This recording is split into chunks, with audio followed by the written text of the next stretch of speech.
மசாலா எதுவும் அரைக்காமல் டேஸ்டான மட்டன் சுக்கா எப்படி வைக்கலான்னு பார்க்கலாம் வாங்க.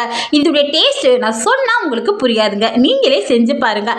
1/2 கிலோ மட்டனை நல்லா கழுவி எடுத்துட்டு 1 ஸ்பூன் மஞ்சள் பொடி, 2 ஸ்பூன் மிளகாப் பொடி, 2 ஸ்பூன் இஞ்சி பூண்டு விழுது, தேவையான அளவு உப்பு, 1 குழிக்கரண்டி அளவு நல்லெண்ணெய் சேர்த்து நல்லா அதை மிக்ஸ் பண்ணி விட்டுறலாங்க. மிக்ஸ் பண்ணி விட்டுட்டு ஒரு 15 மினிட்ஸ் ஆர் 20 மினிட்ஸ் அதை அப்படியே விட்டுருங்க.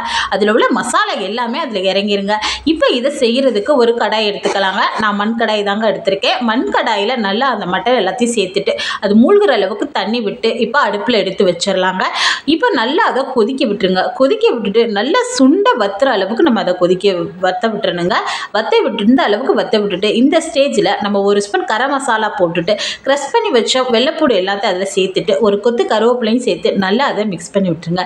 இப்போ இறக்குற சமயத்தில் 1 ஸ்பூன் நெய், 1 ஸ்பூன் பெப்பர் சேர்த்து நல்லா கிளறி விட்டு இறக்கிட்டீங்க அப்படின்னா ஜூஸியான மட்டன் சுக்கா ரெடிங்க. நீங்களும் உங்கள் வீட்டில் ட்ரை பண்ணி பாருங்கள்.